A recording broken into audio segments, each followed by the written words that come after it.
Good afternoon. Welcome to the Social Coast. Anita and Tina here again to talk about social media for small businesses.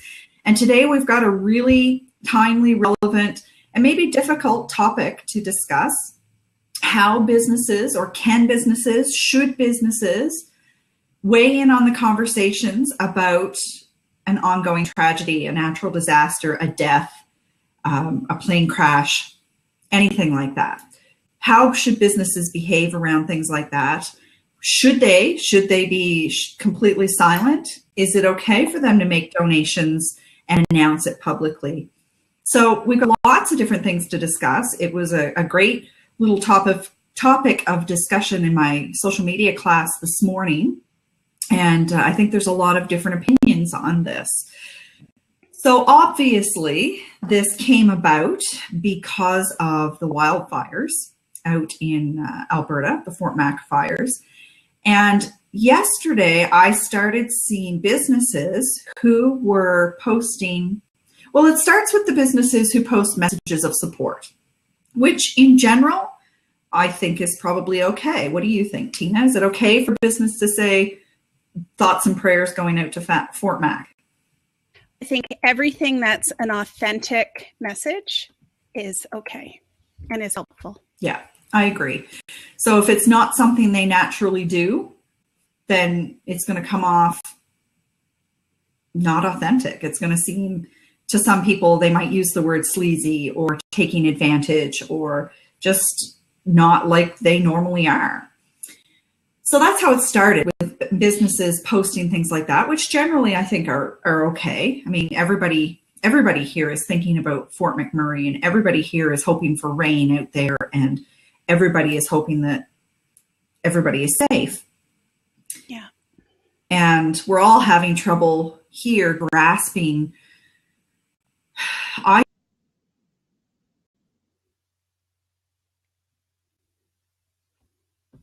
think we're all having trouble superimposing the size of what has burnt, the size of the fire, over Halifax, over Toronto, over New York, over different cities. And you could see, like when they put that over Halifax, and you could see just how far you'd have to drive to get from one end to the other, and how much of the city would have disappeared.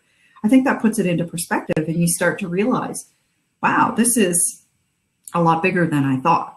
So we're all thinking about it constantly here. I think one of the other things for local businesses here and for businesses out east is, there are a lot of East Coasters that work at Fort Mac and have for many, many years, and probably most of the workers out there from out east, because it was such a great employment opportunity in a lot of ways for East Coasters, because we've had a more depressed labor market and economy in recent years. So it affects everybody on a personal level, and everybody feels the desire to help in some way. So I think most of the messages out there do have a really caring and authentic motivation behind them. What's interesting, I think, about this topic is we're kind of looking at it from the perspective of a business and how a business can be involved, should be involved. And I found a lot of interesting examples in Edmonton of what businesses were doing out there. Mm-hmm. And then we also, the other thing, Anita, I hope that we can get to is, was it Tuesday night, our weather person? Yeah, we should talk about that too. Yeah. Had a bit of a gaffe on live on TV, and honestly, we should talk about it because it's interesting how it all played out. Let's leave that one for a little bit later. Yeah, so I agree. It started with the messages of support, the prayers for rain, et cetera, which I think are fine. Michelle, you agree those kind of messages are all good? Oh yeah, completely. I mean, that's when that social media community aspect comes into play, right? When everybody's checking on each other and we're just very concerned, those early moments of something, right? Yeah, exactly. Then I started seeing those kind of sentiments in graphic form with logos on them. Yeah. not by big brands. So it wasn't Walmart, it wasn't Tim Hortons, but just by smaller local companies, not local to, well, I mean, they could be Fort Mac. I have no idea where this particular company was. I didn't go look them up. But they put, thoughts and prayers to Fort Mac or whatever, and their logo was right under it. And this is what they were tweeting out. And that was the first thing that I saw that kind of gave me that icky feeling. That icky feeling. Why couldn't you just say thoughts and prayers to Fort Mac? Why did your logo have to be there? Yeah. I'm glad you brought that up. I actually did not notice a lot of that, but as someone who creates graphics for content all the time, for my clients, it's a real fine line you have to walk. You have to really think about where you put your logo and where you don't put your logo. Mm-hmm. And I think it's fine to create a graphic. If you're linking somewhere and you just want to put a better graphic with it, that's fine. It's maybe like sending a greeting card or something like that. But as soon as you brand it, there's the sales aspect to it, the marketing aspect to it. And there's absolutely no reason to brand something like that. Just the fact that you're sharing it should speak for itself. Yeah. I actually, when I saw that, I said, oh, this is not right. I can't retweet that. I like the sentiment, but I can't retweet that. So I went directly to Canva and I went and found some free stock images and I made a couple. I made them for clients that were not branded. I made one that I put out and I said, here, if you want to share a graphic, here's an unbranded graphic that you can retweet. I spelled the hashtag wrong for the fire. So that was, and then I tried to do it again. I had a bad day. I tried to do it again and then I spelled Fort McMurray wrong. So it was just a bad day. That's a sign, Anita. It's a sign that I shouldn't have been doing it. But, if people are going to share something, I would rather they share something that had no brand on it, I guess, was my thought. So I put it out there and it got a few shares and I was happy with that. It wasn't about me. I didn't care. I just didn't want that other company to get tons of retweets with their logo on it because it made me feel icky. Yeah. I don't know. I haven't done anything I've retweeted our local radio station, did the tweet talking about texting for your donation. So I retweeted that for, a couple of my clients, but I haven't done anything really acknowledging it on Facebook. So because I didn't know what to do, right? It was one thing, with the tragedy in Moncton a couple of years ago, I just stopped, right? It's like, we're just not going to talk for a while. Right now we're in the middle of the Mother's Day push. So I can't stop talking because we've got sales attached to it. But it's, I didn't know what to post. So I haven't posted anything. I know we have a lot of, connection between Nova Scotia and Fort Mac. There's a lot of people who come home and they come home here, right? So it's one of those things that I've kind of been stuck going, I don't know what to say, so I'm not going to say anything at this point. Yeah. I don't think anybody's judging us for not saying something, right? It's not that anybody's going, oh, we're just continuing on business as usual. If the fire was in Cape Breton, I mean, it's a national tragedy, but it doesn't necessarily affect what we're doing here. So. Yeah. So that's a big question. How close does it have to be before you go radio silent, completely silent on your account? At what point do you just say, okay, we cannot post anything at all? I think the people have died. I heard that a couple of teenagers died in a car accident trying to get out of Fort McMurray yesterday. I don't know, because that's the thing. Like, I'm trying to remember when the floods happened in Calgary. I think I was in business at that point, but not really talking about it too much. It's one of those things that you have to, if you acknowledge every single terrible thing that happens, you're never going to talk. So I don't know. And honestly, I've been at that point where I'm like, I'm retweeting, but I'm not Facebooking about it. And I don't know what our message should be. So Yeah. I think it depends on the type of client and the type of business. Because if you're the type of business or organization that shares newsy items, for me, this was the ideal way to participate in the conversation and make it meaningful for our audiences, was just to share the CBC content, because they are saying everything that needs to be said, you know, and I think partly I did want to acknowledge that it was going on, because in the businesses out here and in the communities out here, everybody's talking about it, because everybody personally knows someone who was working there, has worked there. But I don't know that I would do that for every client. If you can't find an authentic link, if it's not authentic, you shouldn't jump on a bandwagon just to say me too. You know, there isn't a lot of value in that. It was like when the terrible things happened in France. You know, I mean, it's different. Again, terrorism versus natural disaster, completely different.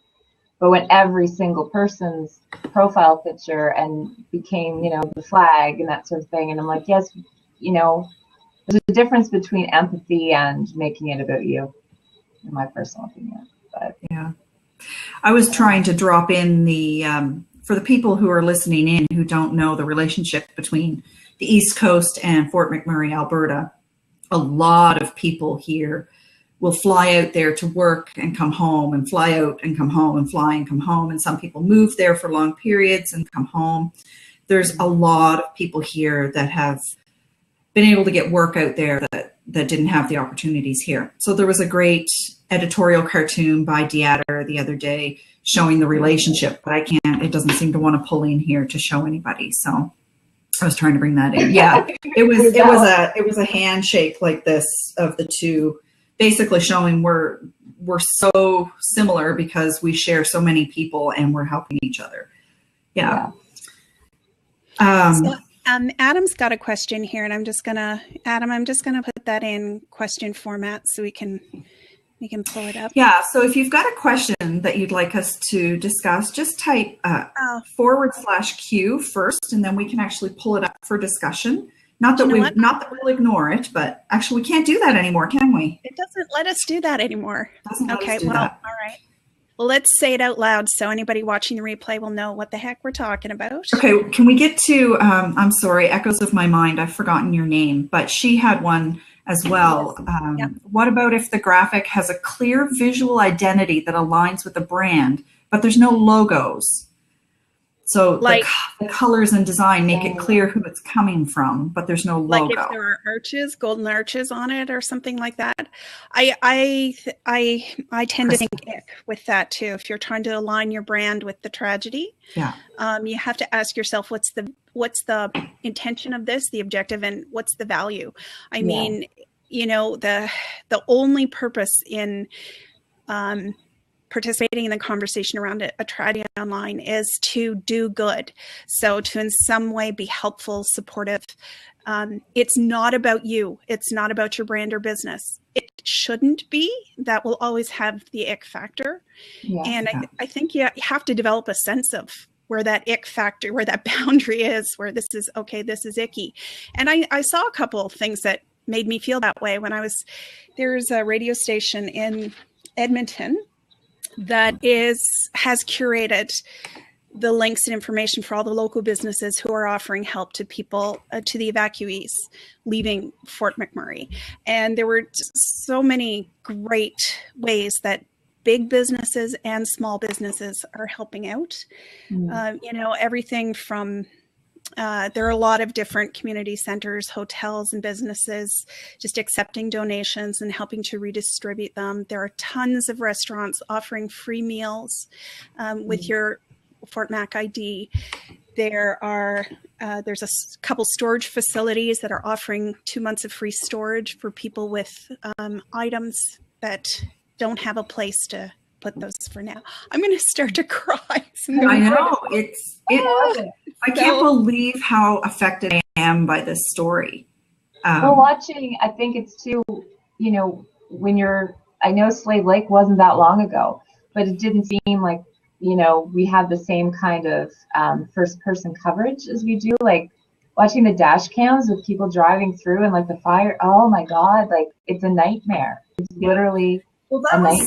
That was one of my questions was, social media has come obviously a long way to the point where we have dash cams, we have Periscope, we have Facebook Live, we have all these things, all these pictures, and amateur reporters and amateur photographers and even journalists just live blogging on their corporate blogs. And the information is overwhelming to the point we almost feel like we're there almost.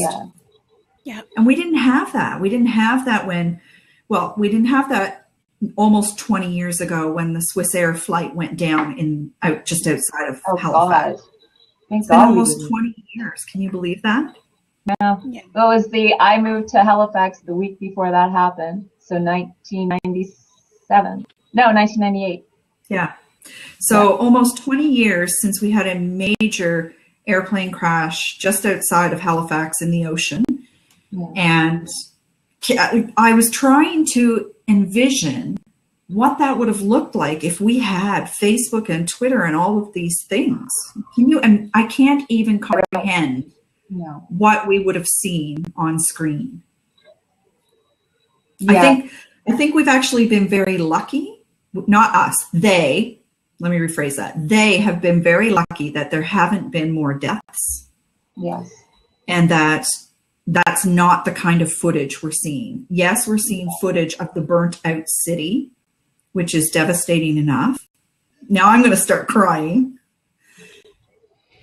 But can you imagine if all the fishermen had cameras on their boats and dash cams on their boats, and because when you hear about, how they are still recovering from that. Yeah.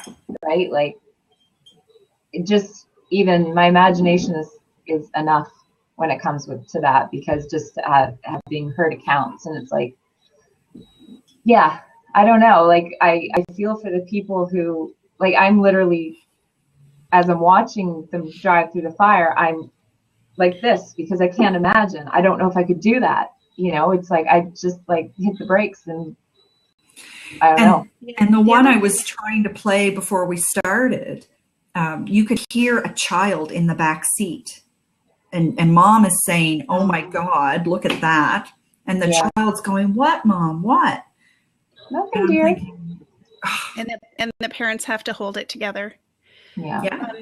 The other side of it is, my Steve was part of the emergency response efforts for Swissair, and it was pretty horrific dealing with that. And a lot of those responders had post-traumatic stress disorder after helping with that. And I'm thinking about the emergency responders out west right now, and the fact that, they're the men and women going into the blaze as everybody else is being evacuated. And there will also be a human toll there, probably a very big one. Yeah.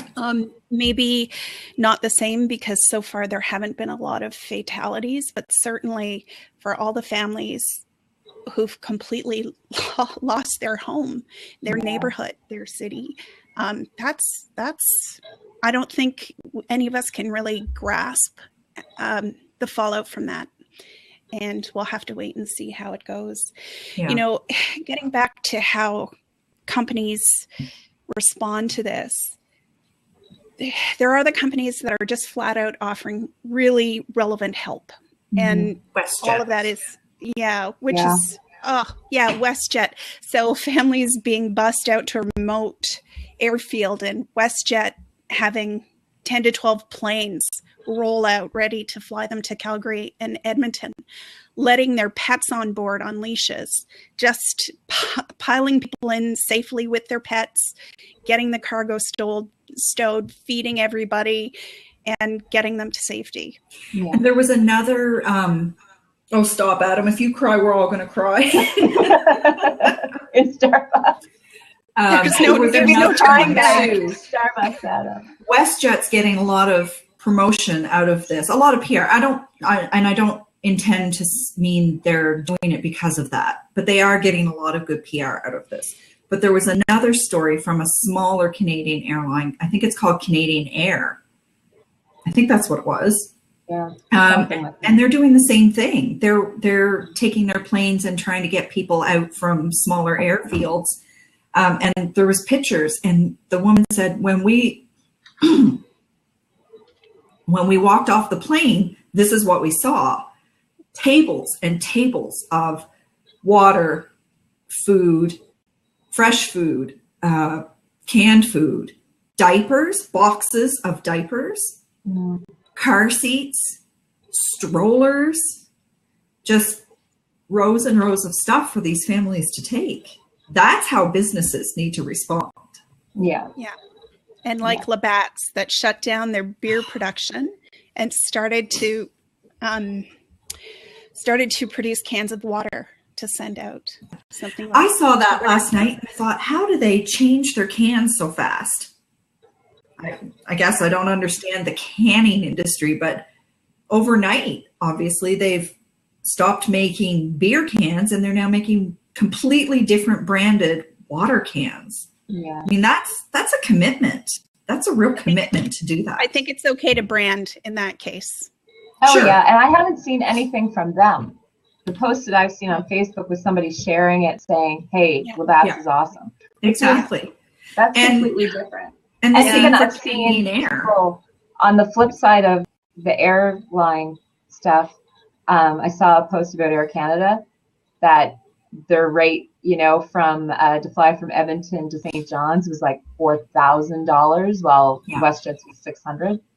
And they're like, okay, is Air Canada taking advantage of the situation? I don't think that information was accurate. I don't think so. When I looked at it, I'm like, you're obviously, if you called, like my guess is if you're trying to book a last minute flight anywhere, it's going to be expensive. That's the But thing. if I you think, called and explained, it's probably going to be different. I think with Air Canada, I'm hoping that it's just their regular pricing structure. If you're booking a flight an hour before, it's going to cost you three times as much, right? Yeah. And I'm hoping that they simply didn't think to change that for the flights that would be relevant to that area. Well, it almost looked like they were doing it like through Expedia or something like that, which would be, it wouldn't be up to date. But when I saw that, I'm like, oh, poor Canada gets kicked. Well, so Adam's saying they have an automatic system algorithm that raises, lowers prices. I agree, they do. But one would think they could come in and say, okay, for this area, we need to bypass the algorithm. Because, I'm sure WestJet has the same thing. Yeah. I think something happened with Air Canada that was similar to what happened with Cindy Day, in that, okay, people were, and maybe it's time to talk about Let's this. talk about Cindy Day. And actually, I've got that. I can pull the link up here. That was just, So while you're pulling up the link. Hard winter. Yeah. So Cindy Day, for anybody that's listening, Cindy Day is one of our regional meteorologists. It's not going to allow me to. Sorry, No. it's a video. Okay. Yeah. So she's one of our local meteorologists. On Tuesday, correct me if I'm getting this wrong, on Tuesday evening's newscast, so I'm going to say it was Bruce Frisco, so it's after 6 p.m. on Tuesday. She was doing the weather and talking about the country's hot spots, which she does all summer. Every day she'll pick out the hot spot in Canada. So this is not, she didn't do it purposely, but the hot spot of the day was Fort McMurray, which had 32 degrees weather that day. And she said, they're the hot spot of the day. Don't be calling your friends and family in Fort McMurray today because they'll just brag about the weather. It's so beautiful out there. And something like that. Or they won't answer the phone because they're running for their lives. Yeah. Well, one thing about that, like I didn't hear anything about the wildfires at that point either. Exactly. So, Tim Biscuit said, really, the newsroom is responsible for keeping her updated as well. Like, she's the weather person. She's not tracking all the news happening across Canada. Just like all of us, we have a niche focus in our jobs. And it was still early days. I mean, people were not being mass evacuated yet at that point, I don't think. I think they were starting, but it certainly wasn't evident to the East Coast until the next morning just how bad things were. Yeah. And, so she made a mistake. And I think that happens, and she probably already feels completely terrible with what followed, with the scale of that wildfire. Could you imagine if you just made light by accident before knowing the context?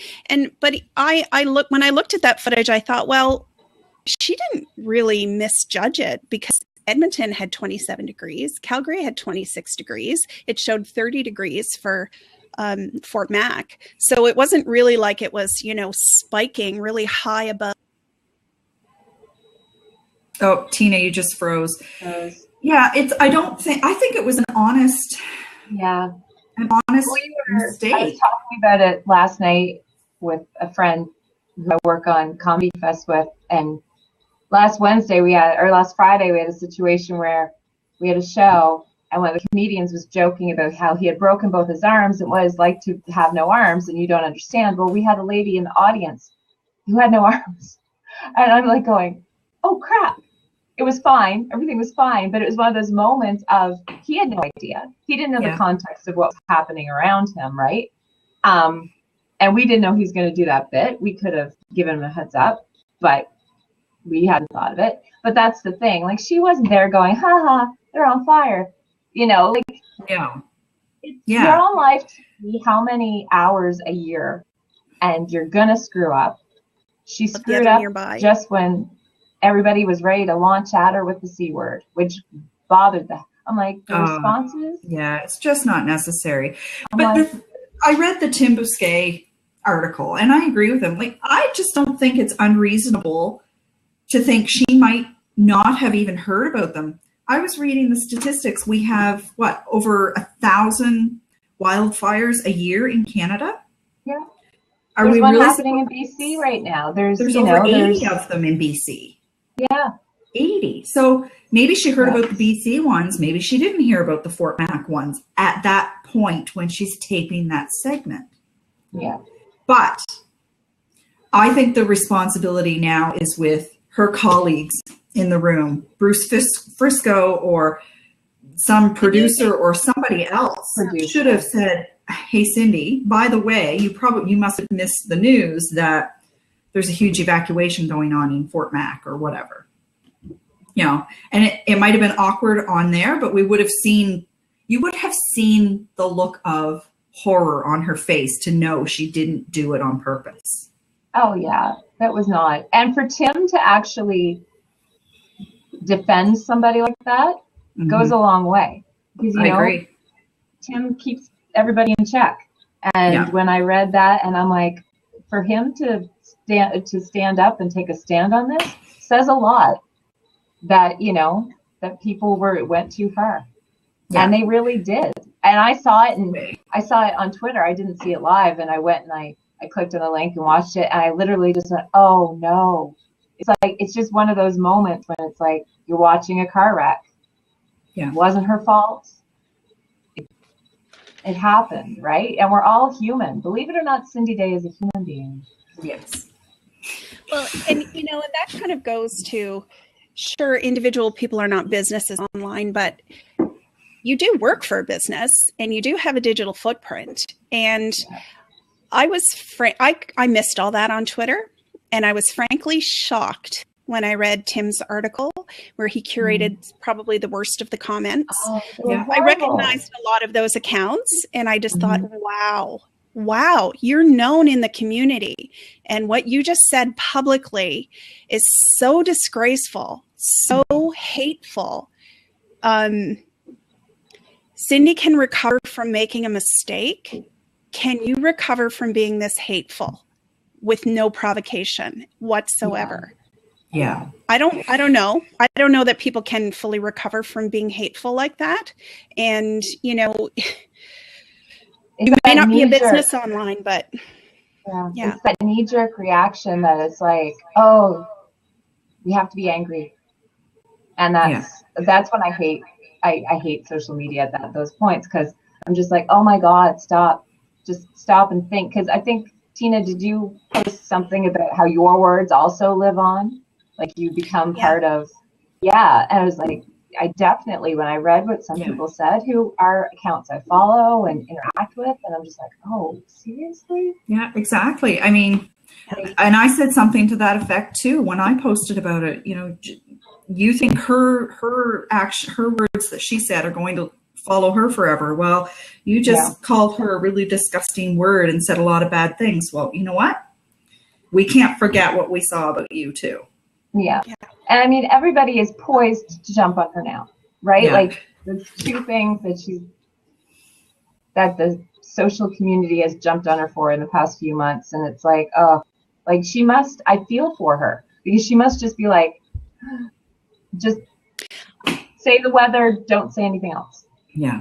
You know, and Adam in the comment thread over here, Adam has mentioned that she does get jumped on all the time. And, you know, it's starting to seem to me like she has this little enclave of people that are just trolling her, waiting for any misstep, even something that's not a misstep, if they can make it look like one. And I think that's a pretty despicable use of a person's time to be focusing on another person in that way. And, you know, I would really, really strongly encourage those people to take a step back and find a more productive way of engaging online.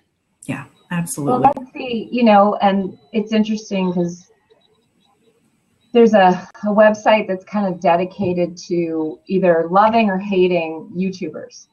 Yeah. And I got pulled into a hole one day that, you know, I'm not proud of reading all the negativity about, you know, people talking about people who basically show their lives, right? It's like, you know, oh, they're horrible parents, they're this, they're that. And I'm like, you're sitting at your computer. Are you the best parent? What's your child doing right now, right? Like we lack the empathy that we need to understand that people make mistakes and people aren't perfect. And I don't know. There are days that I just worry. So we're all in agreement. It was an honest mistake. I think we all agree somebody at the station should have probably made sure she knew about it before she went on air, but they're human too. And how could they know? They didn't know what the hot spot of the day was because they're not the meteorologists. They didn't know. She didn't know. No. It was just you look at the map and you see a 30 in May and you point it out. Yeah, right? exactly. It's like, it doesn't happen very often. Yeah, exactly. Yeah. So, but let's bring it back to businesses and how businesses should be handling all of these tragedies, the wildfires, a plane crash in the area, the death of a celebrity. I mean, we just recently last spring, there was a lot of discussion over whether, you know, Cheerios was their graphic was good, bad, or otherwise.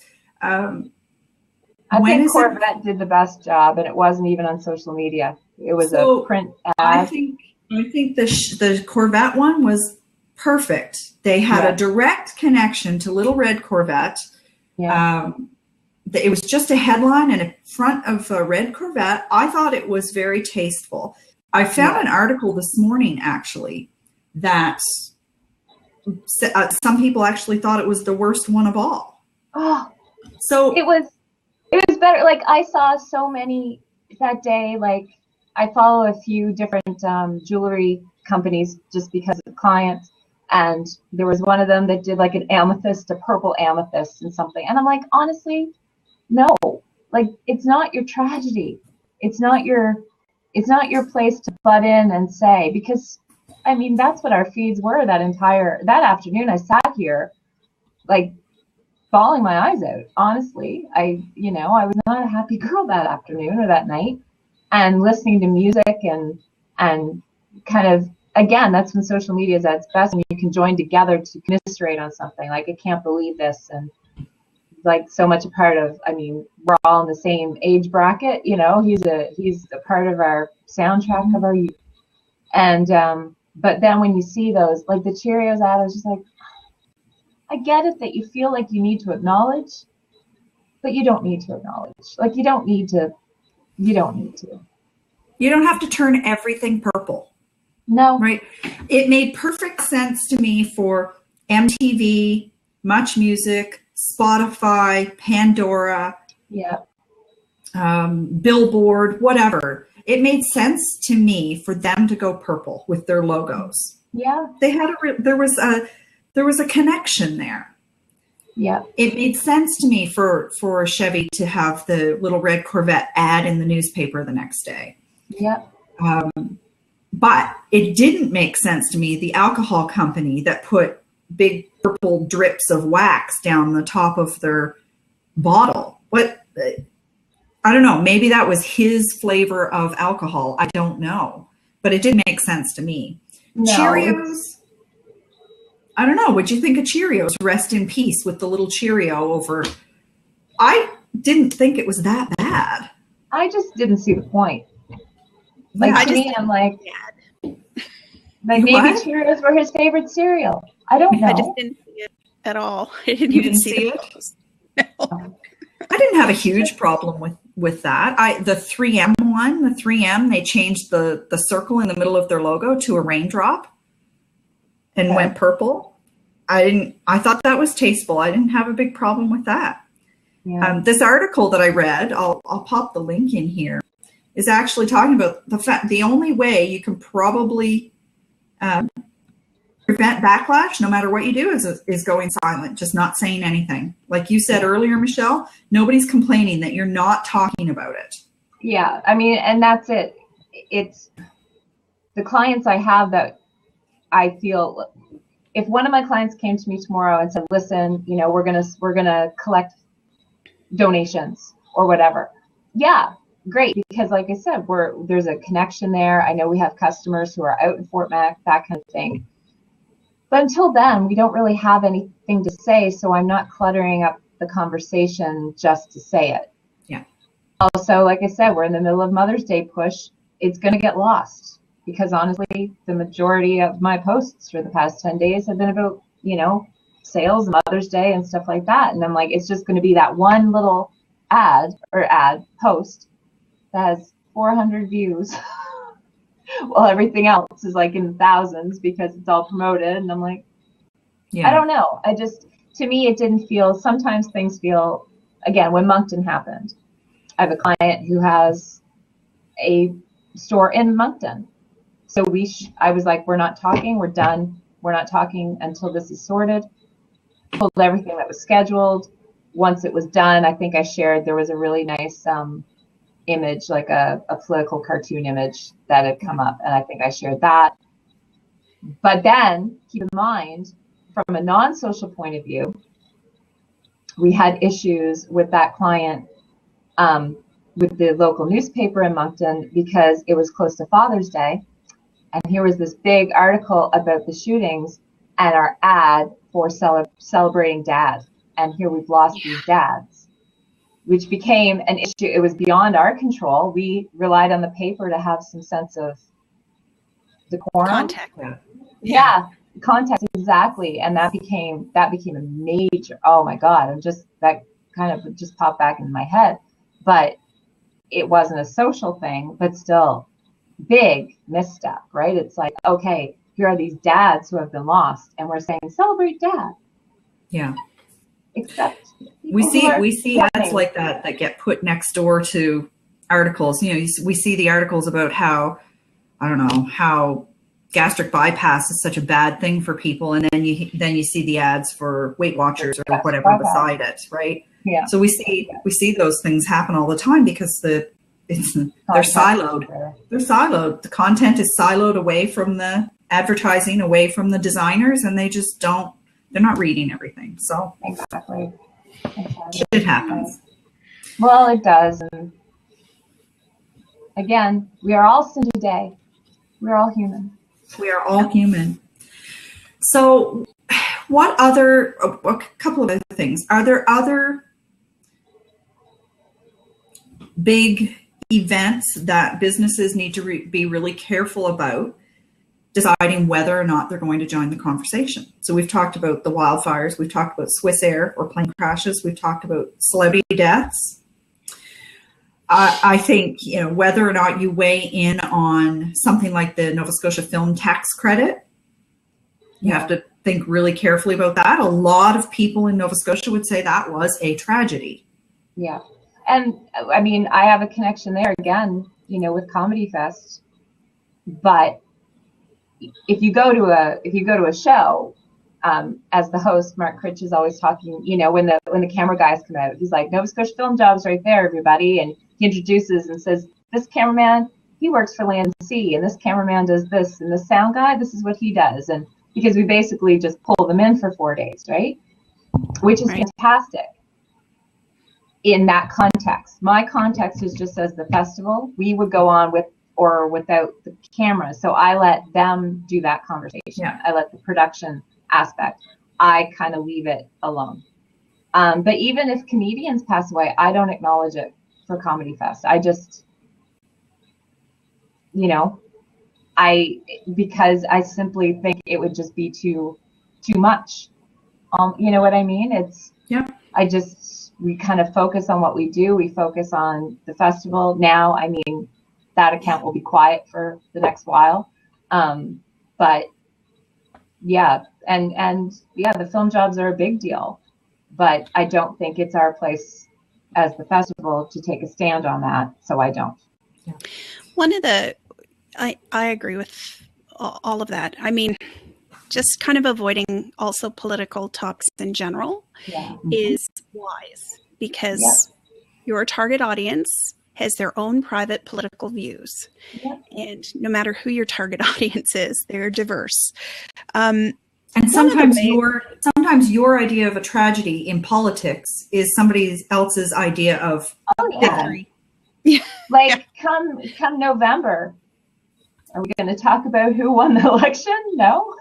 You know, we'll talk about it, but you know, I'll put up posts. Welcome to Canada, America. Every Cape Breton company will be doing that. Sorry, I interrupted. Go ahead.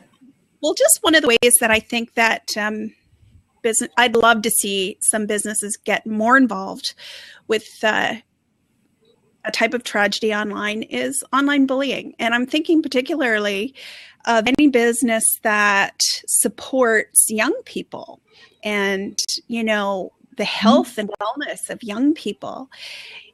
Every time there is a young person who steps out and does something really brave and noteworthy, it just under the whole topic of bullying, whether they've been bullied or their friend or sister or brother has been bullied,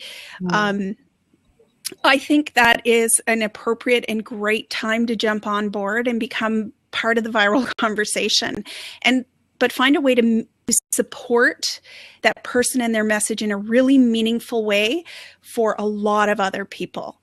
So those companies should think about, well, okay, how can we support this really courageous young person who is speaking up against online bullying, which continues to be a problem, and where we're not acknowledging the trolls, we're not giving them the negative attention that they're seeking, but we're giving lots of time and attention and support to the leaders who are working towards social good and having good digital footprints and being a good peer leader with their friends.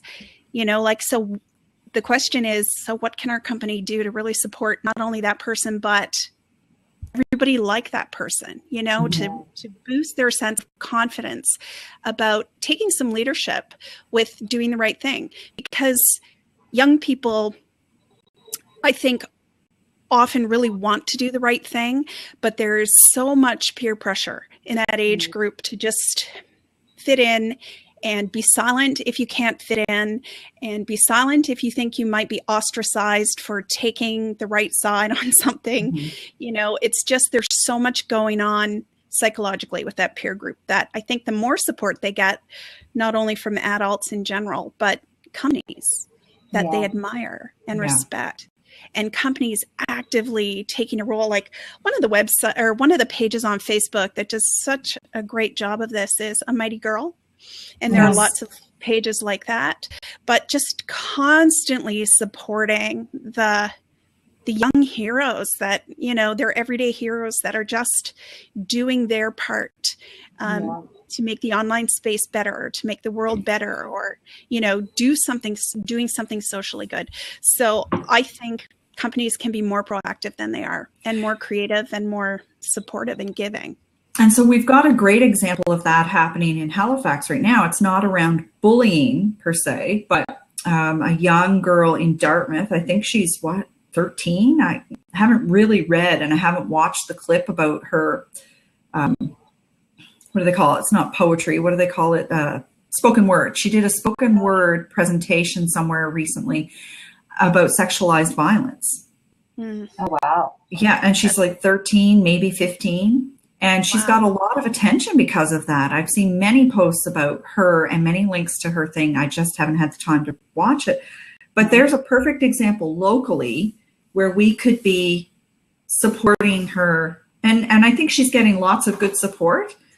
But there's a great example locally. So I wouldn't want anybody to say, oh, yeah, well, that's fine. They all happen elsewhere. What can I do? We have them happening here, but we are not supporting them. Yeah. I would love to see businesses just embrace kids like that. And, you know, in the same way that locally, Frankie McDonald's been embraced, because he's just who he is, unapologetically doing his thing. And people respond to that because, you know, it's like, good for you. You are being you. You're doing your thing. And we can provide that kind of support for all kinds of young people who are also, you know, just, I guess, in a different sense, not just doing their thing. I mean, Frankie's situation relates to the special needs communities, right? And special needs kids. And it's wonderful to see someone with so much self-confidence, who's just being himself. But the kids who are doing that same thing in the face of really difficult topics and issues. What courage, what kind of courage does that take? That's amazing. That blows me away. Every time I see it, I'm like, that blows me away. And I just think it's such an opportunity for companies where that's their target audience. Like, take the person in, make them the star of your next campaign in a big way. You know, like, not to exploit what they've done, but to celebrate it, to celebrate who they are and the choices they're making. Like, how much would that resonate with your target audience? What about the girl a few months back, just before Christmas, I think, the girl from Newfoundland that was listed in the Ugly Book, or I forget what it was called, listed in the Ugly Book on a website for her school. And she wrote a public Facebook post saying, to the people who listed me as ugly in this site or book or whatever, you need to examine your own lives. I don't care what you think of me. I am who I am. And the fact that you would actually put somebody down in public like that says a whole lot more about you than it does me. And again, she was 13. Yeah. Wouldn't it be fabulous if the local salon and the local boutique and whatever took her on and did whatever? I mean, maybe that's counterproductive, giving her a makeover. I don't know, but celebrating her in some way. Yeah. Because that takes, I mean, think of yourself at 13. I mean, I know, you know, I was just talking to a friend whose daughter is doing some really cool stuff, and she's 13. And I'm just like, when I was 13, God, when I'm 41, half the time, you know, it's just like, I mean, in our 40s, you learn to pick your battles, right? But when you're 13, everything feels so overwhelming. Yeah. And to have that kind of, I don't know what the word is, bravery to be yourself and just unapologetically. Like, I didn't hit that until my, you know, late 30s. I just said, I don't care what anybody thinks. I'm going to do what I'm going to do, and that's what I'm going to do. Yeah. At 13, oh my God, no. My rebellion at 13 was that I didn't like the New Kids on the Block. I listened to Depeche Mode instead and was the weird one of my friends. But, but they didn't know because I would listen to New Kids on the Block when I was with them. I just didn't listen to it when I was at home because you gotta blend. Fit in. Yeah. Which, so back to the businesses and the idea of donations and things. And we talked a lot about messages on social media, but what about when they come out and say, it started with, first there was just the messages, then there was the graphic images with the logos.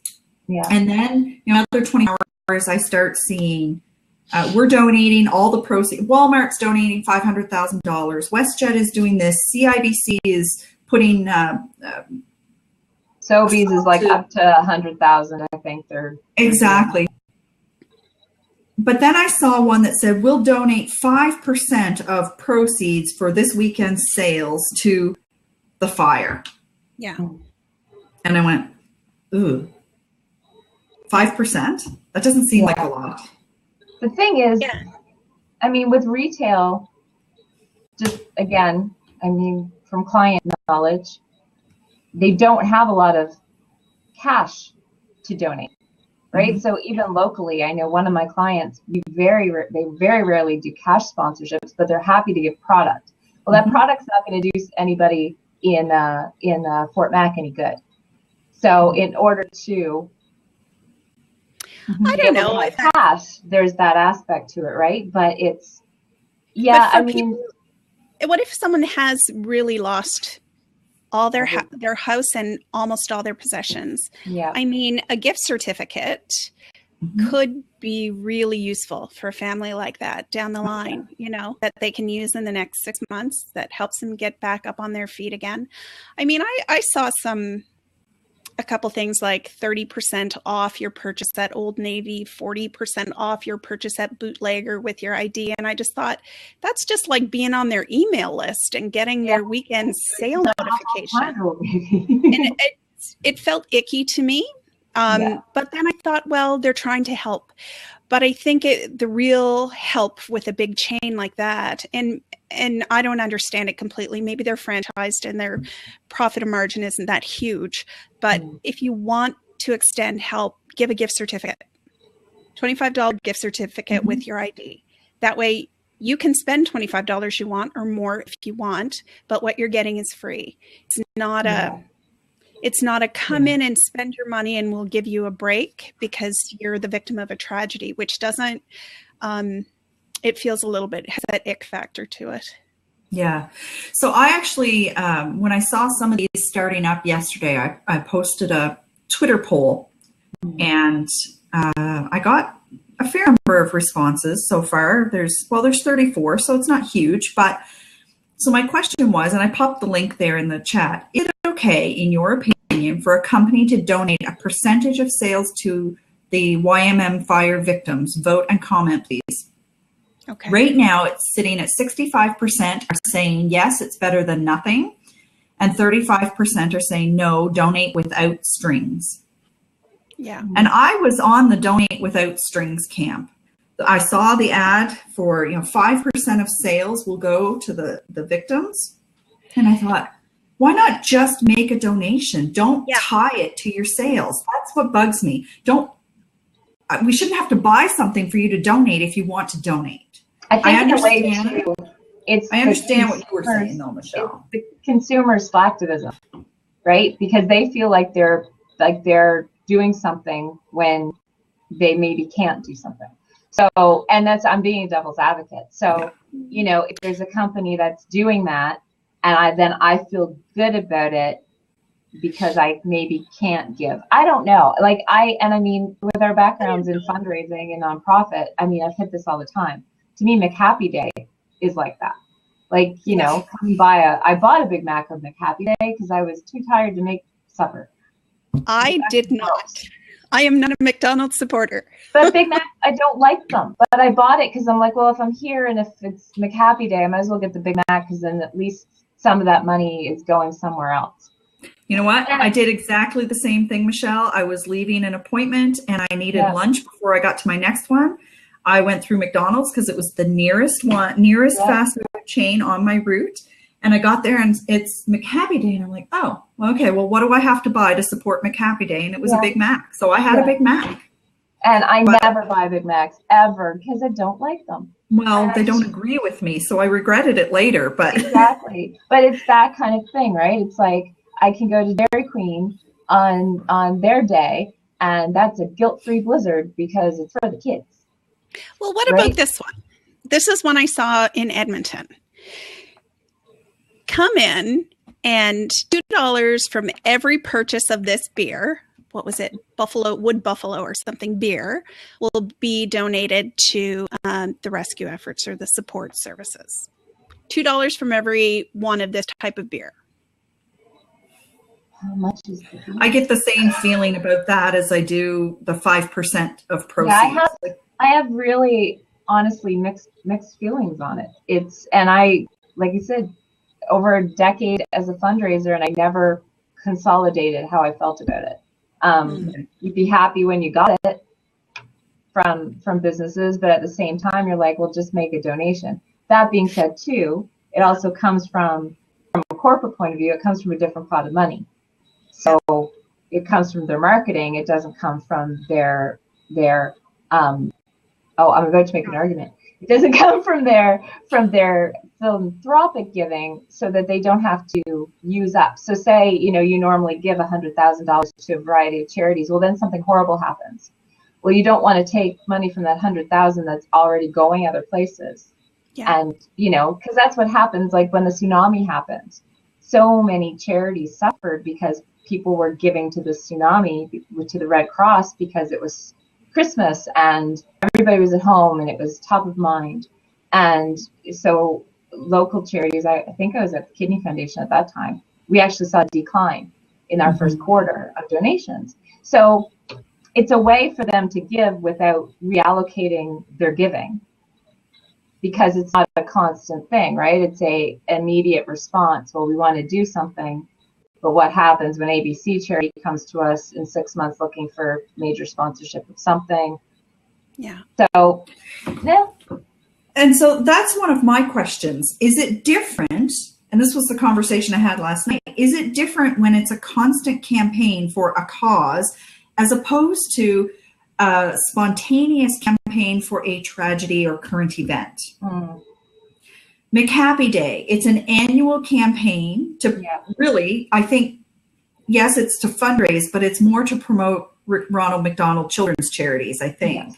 Yeah. So that to me feels completely different than a spontaneous, we're going to donate 5% of our sales this weekend to the fire victims. Yeah. I don't know. Does it feel different to you because it's DQ? What do they call it? Yeah, it's a campaign versus a reaction. Yeah. Like it's a planned out, we know it's going to be May 4th.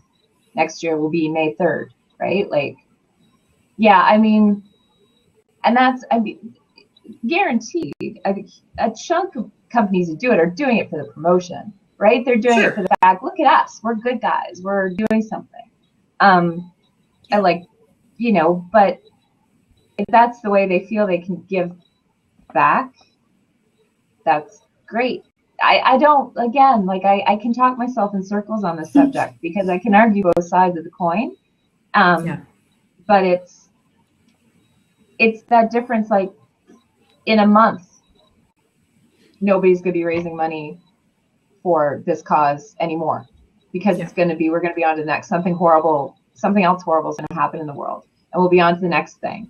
Like, I didn't remember Slave Lake until they started talking about Slave Lake, right? And I know I donated to that. I know I, gave to the Red Cross when that happened. We have a short attention span for tragedy, so I think we need people kind of look at it as let's raise as much money as we can now. Because if you're like in August saying we're raising money for Fort McMurray, everybody would be like, what's wrong with Fort McMurray? What happened to Fort McMurray? Oh, yeah. Remember that? Well, I think this one has staying power. I think this one will linger in our memories. I think so. It will, but we say that I think we say that every time. You know, But and I hate to be negative. I hate to be, well, do I hate to be? No, but I know I am being. But it's one of those things that something worse is going to happen, or something equally bad is just going to take our attention elsewhere and make hay while the sun shines, I guess. Do you think we'll remember this one more than Slave Lake because of social media, though? Because we've been able to watch the GoPros, we've seen the photos, we've seen the horses driving past the cars, we've seen the unbelievable images that we didn't probably see as much of from Slave Lake. Yeah, but you know, it's funny because when there was all the flooding in Alberta a couple of years ago, and in Canmore, and when I go to Banff, I go through Canmore all the time. I have friends who live in Canmore and family. And I honestly had forgotten about it until I drove through in October. I'm like, oh, what happened there? I'm like, oh, for Christ's sake, Michelle, there was a flood. And it just, we have a way, honestly, in a year when they're like, it's been a year since, and then we'll relive it because that's what we do. It's 15 years since 9/11 this year, so prepare yourselves. We like to rip the Band-Aid off and rewatch things annually, but I don't know. Like, I think a lot of us, I mean, we're kind of preaching to the choir here because we're sensitive people and we're in this all the time. But your average person, I don't know. I don't know if it sticks with them any longer because we're so used to seeing things that we never saw before. Yeah. Right? I don't know. Apparently I don't like human beings today. But, you know, it is what it is. I hope that people remember, and I hope it doesn't get any worse. I hope it rains and rains a lot. Yeah, but I hope it rains. Sorry, I'm trying to turn that off. There's one more thing I wanted to ask you guys about while we're here. And that is, this is not a business getting involved in the conversation. It's our government. And, you know, governments have to respond to these tragedies in the various ways that they do, of course. But our government now is really active on social media. So they always seem to respond on social media to things. And, you know, if you read the comment threads in anything that's posted by our federal government right now, you see all kinds of diverse opinions. Let's put it that way. But, you know, one of the really disturbing things that someone I was following on Facebook said it really well. You know, I had a sort of a brief conversation back and forth with him about what was going on in these comment threads about Fort Mac.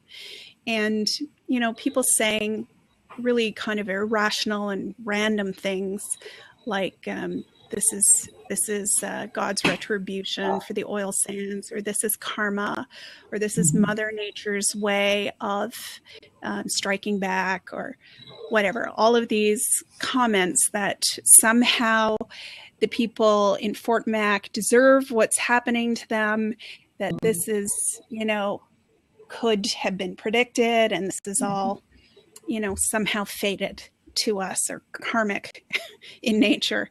Yeah. Anyway, you know, those comments are also, aside from being extremely judgmental and from a very narrow perspective on life, they also cross over into being kind of hateful, you know, quite often. Yeah. And so I've noticed the government has posted policies, their social media policies now on Facebook, and they don't actively respond to any of these comments, but certainly Canadians engage back and forth with one another around these things. Yeah. So all of this was going on. And then we hear that the government, so here's the question. Then we hear that the government is going to match all contributions by private citizens through the Red Cross in support of the emergency response services.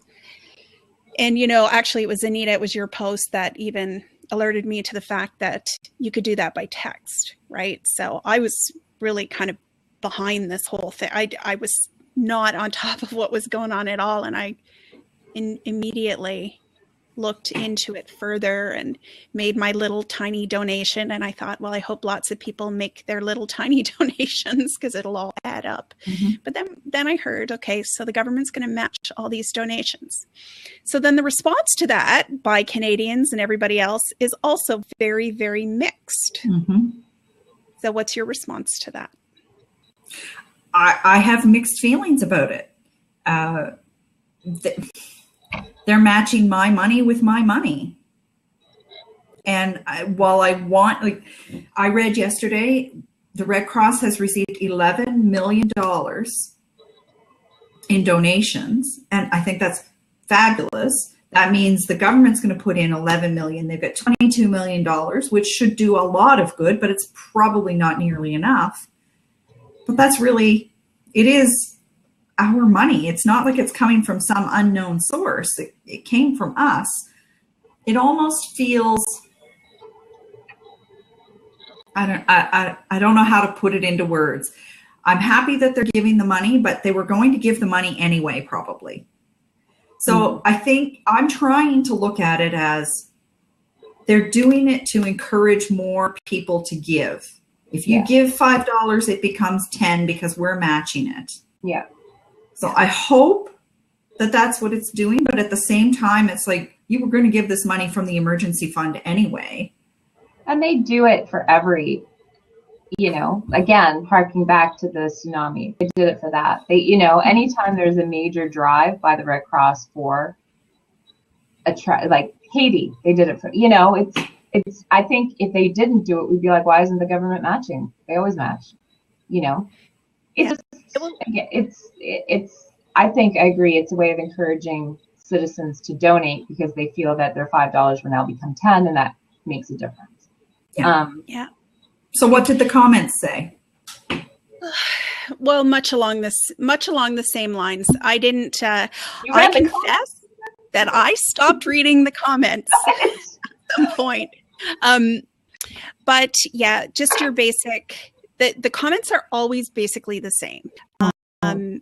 That the Liberals are not addressing the real issues. They're spending our money. They're not contributing as much, as fast, as effectively as they should be. Those are always the comments. And I think those are just generally always the comments. Which is exactly what we would have said about Stephen Harper if he was the Prime Minister at the time. Exactly. At that point, it's just the government. It doesn't matter what kind of government it is.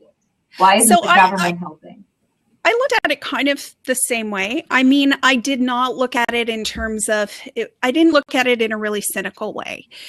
And I'm not sure if the money that they're matching is the only financial contribution. I don't think it is. I think it's just, I think that aspect of what the government will be doing to help Alberta and Fort Mac recuperate is, I think they do want to just encourage people to donate, but I think they want to do that so that Canadians are more united. I think they're recognizing that this is a West-East issue because so many workers are from here, from the East Coast. And I think that they will always take advantage of, and I'm glad about this, but I think they'll always take advantage of any opportunity to unite Canada. And I sort of look at it more optimistically that way. But I know I'm more Pollyanna about the world than most people. So when I talk to Steve, all of his friends in the military have a very different point of view about the government, and there's a lot of jaded and injured people, right? That are not able to be convinced that things are that there's hope for certain things. But I think I don't know how to say that, and I don't want to say that anymore about that. But I like to see the inside. He's inside it, right? So he's inside it, and he will always take that point of view, sort of the reluctantly hopeful point of view. And I'm sort of like, bombastically hopeful. Mm-hmm. So we're very we're very different in that way. But it's good. But when I heard it, I thought, okay, does it have the ick factor? I had to think about it for a second. It doesn't have the ick factor for me, because I don't think they're trying to push it off as something different than they would do anyway. No. But I do see them trying to unite Canadians. And the reason I love that is because the comments, when you go down, are still so divisive. Not the majority of them, but there's still so much divisive activity on social media within the country that's random and irrelevant. Like people just taking the opportunity to talk about something that's their own agenda that has nothing to do with the fires, nothing to do with relief funds or relief efforts or emergency services. It's just random. I saw conversations on Twitter yesterday, last evening, at some point, that turned to climate change. Which, yes, that is a conversation that needs to be had, but it's not a conversation we need to have today. Because today, you worry about what's bleeding. You don't worry about, what caused the bleeding.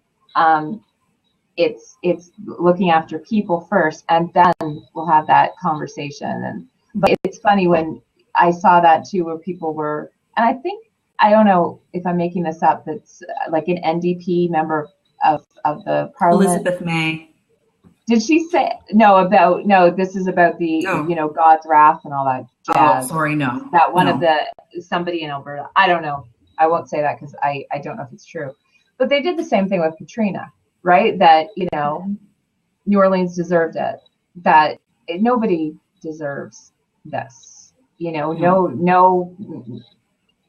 These are people. It's not wrath of God. It's lightning and dry tree, right? It's a low water table, a warming earth, and 32 degrees of heat in May. Yeah. And wildfires, which are completely natural and have been forever. So and it's Mother Nature doing Mother Nature's thing, but Mother Nature doesn't have an agenda. Mother Nature just does her thing. It's not like I am choosing to smite this place in particular. It is what it is. It could happen here. It could happen here tomorrow. Yeah. So anyway. Yeah. Okay. Good discussion. Yeah. I think we need to point lots of businesses to the replay for this so they can just think about different perspectives before they do something, maybe not for this time, but for next time. We've talked about a lot of different perspectives on how it looks to different people when you do it this way versus that way and how things happen. So great discussion, ladies. My daughter's about to walk in the door, so I'm going to need to turn this off. Oh, there she is. There she is. You're psychic. I'm psychic. Yeah. I saw her walking up the driveway. So good discussion. And thanks for joining us today, Michelle, to lend your perspective to this and to anybody who Probably listened the in. last time from this office. Oh, really? I bought a house. Oh yeah, home office. I'm moving to office. I'm moving to a home office. Yeah. Congratulations. Well, next time we will see you from your home office. Everybody wave to Mini Me. Hi, Mini Me. Mini you. Mini Anita. All right. Thanks, ladies. All right. Hopefully we'll see you again next week, Michelle. Yep. See ya. Okay. Bye.